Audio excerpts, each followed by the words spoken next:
back to another exciting episode of How to Do 3D. I'm your host, Robert Griffin, RCRedBaron for HobbyKing, and on today's episode, we're going to be showing you how to hover.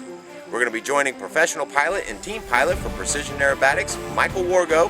He's going to be showing us and going over a few of the different kinds of planes you might want to be practicing with before you move on to the bigger scale. So let's get out there and see what Michael's got for us. And while he's up there, maybe we can get him to show us how to torque roll also. Michael, you about ready for us? Today we're going to be talking to you about hovering. But before we get to the flying, I personally feel that your equipment choices are as important as the skills that you're bringing to the table. We're going to talk a little bit about setup, and we're going to talk a little bit about CG, and we're also going to talk a little bit about the airplanes. This little airplane is made by Twisted Hobbies. You can find it at twistedhobbies.com. It's the Vector. It's very light, and it's EPP foam. That means if it hits the ground, you're not going to damage it. And if you ever do manage to damage it, it's very easy to glue back together. Just like all 3D planes, it's got very large throws, and this plane is perfect for someone beginning to learn 3D. This is another genre. This is the HobbyKing Galaxy. This is a Depron model. HobbyKing has a large selection of Depron planes. These are mostly for indoor flying, although you can fly them outdoors in low winds. The reason I like this plane very much is that it flies so slow and so floaty that it makes every maneuver you're going to do in slow motion. And I personally think they're very, very, very easy to hover. The only downside is they're made of Depron, so if it hits the ground, it's going to break. Most people are going to want to graduate into flying a balsa model. This is a Precision Aerobatics Addiction X. You can find it at precisionaerobatics.com. Again, super large surfaces, very large wing area, and very easy to hover. This is probably the easiest balsa plane I've ever run across to hover. I like learning to hover with this type of plane simply because it reacts a little more slowly, a little more predictably. Foam is flexible, so it's not quite as precise. And we're going to be using this one a lot today in the demonstration. The next thing I want to talk to you about is very simple. It's completely balancing this airplane, making the center of gravity balanced. There's a common misconception out there that is that in order to hover an airplane properly, you've got to have an aft CG. The problem is that if the CG is too far aft, the plane gets a little hypersensitive. And although, in a way, when it does hang on its tail, it gets a little more stable that way. It makes just about everything else you're going to fly with it look terrible. So flying 3D really requires a balanced airplane almost all the time. If it's properly balanced, it'll hover perfectly, it'll fly straight, and it'll do everything it's supposed to do. Before you start to 3D, we want to make sure that all your travel adjusts and the amount of travel you get in your flight surfaces are set up properly. It's really quite simple. You go to the travel adjust section of your radio, fully deflect the surface, and change the travel percentages until it maximizes the amount of throw that you can get. Back it off a couple of clicks and leave it there. We're going to go over some of this setup later, but I wanted to touch on it now. Finally, the use of exponential. Unfortunately, there are a lot of people who've been flying a long time who got used to not using exponential and don't like to use very much of it. Unfortunately, when you get to a 3D plane, you're getting 45 and sometimes 50 degrees of deflection in the flight surface. And if that's the case, you can't hover it or fly it without exponential. It's just too sensitive. Most of these 3D planes have that much deflection purely for stalled flight. When the plane starts flying above 10, 15, 20 miles an hour, the flight surfaces to make a nice tight turn are deflecting only 5 to 10 degrees. And at that rate, no exponential will just make the plane fly very, very erratically. Well, let's go out and let's see how to hover. Before we go up and start to hover, I want you to look at the rudder. It's a lot of rudder. Same thing with the elevator. These flight surfaces are very big. That means small controls will make a big difference. If you over control these surfaces, this plane will, absolutely will, start to waggle out of control and you'll chase the hover the whole time. The key is relaxing. The only difference between, for me, hovering a giant 40% airplane and hovering a little foamy is nerves. I'm a lot more relaxed flying a smaller airplane.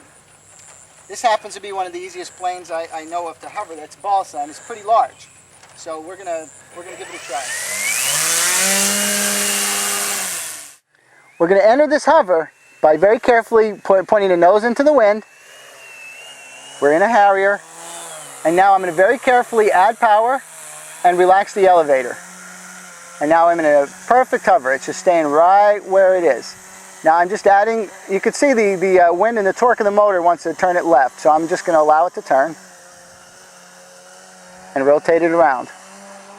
Now, whenever you relax in a hover, you're going to need to add a little bit of right aileron only because the plane wants to naturally torque roll, which we're going to be discussing here in a moment, how to torque roll. So we're going to establish the hover, we're going to Harrier, pick our altitude, and stand it up.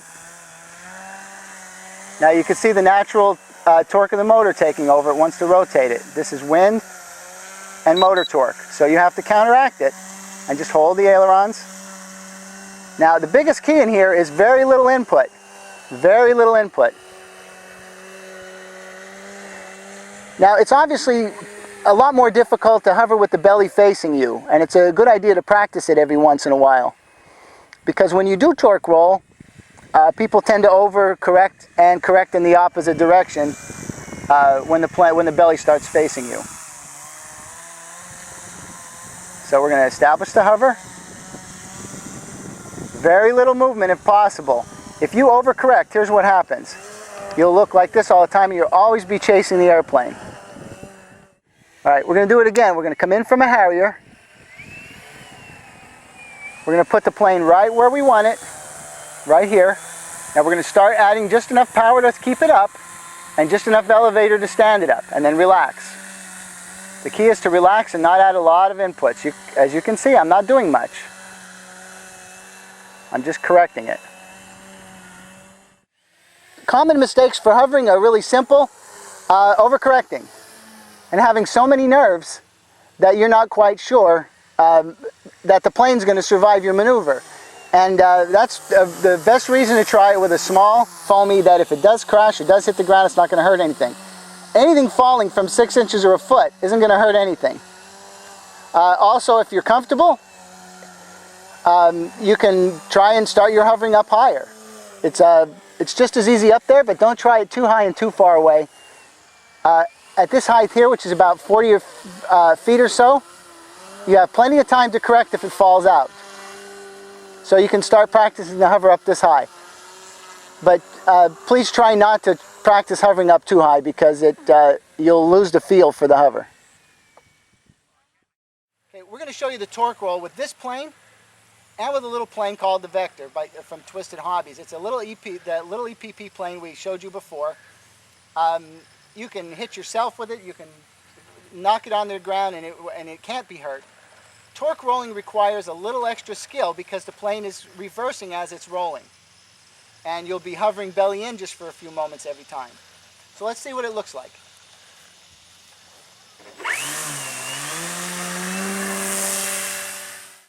Okay, we're going to show you again in a minute with a small foamy that you can hit the ground with and won't be afraid to crash.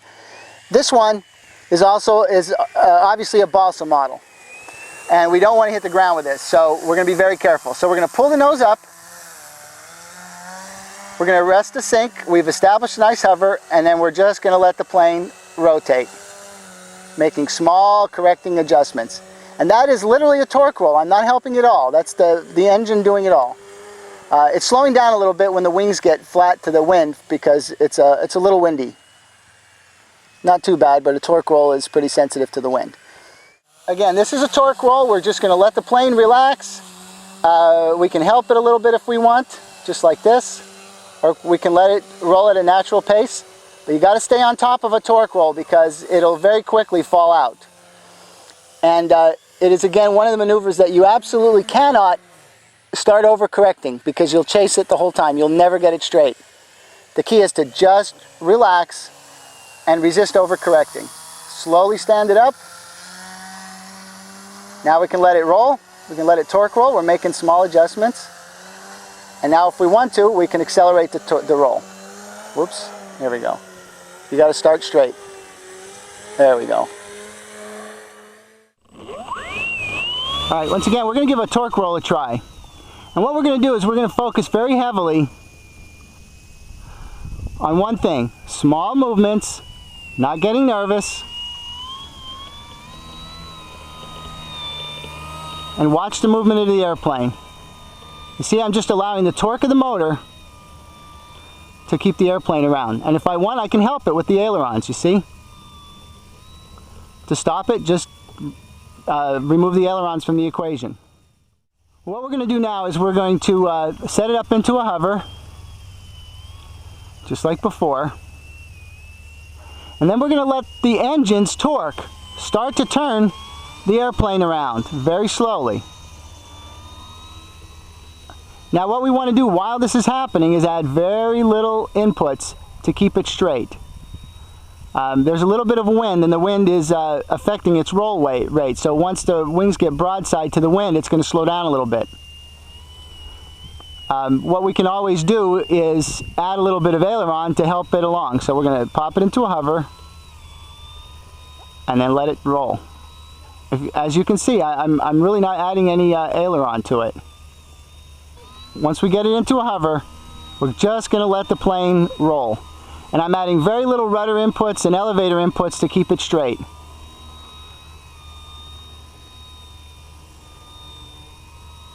Now it's very common for the plane to want to come out of the torque roll.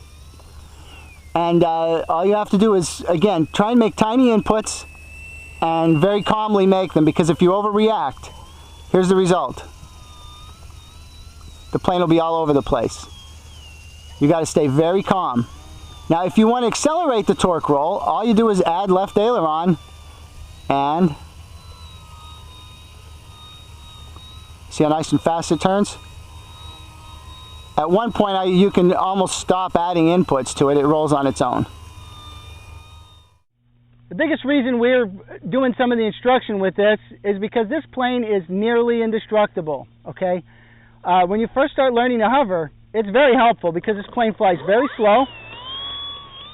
It's very light, and if you should happen to lose control, watch. Just pick it up, put it back up. Not a big deal.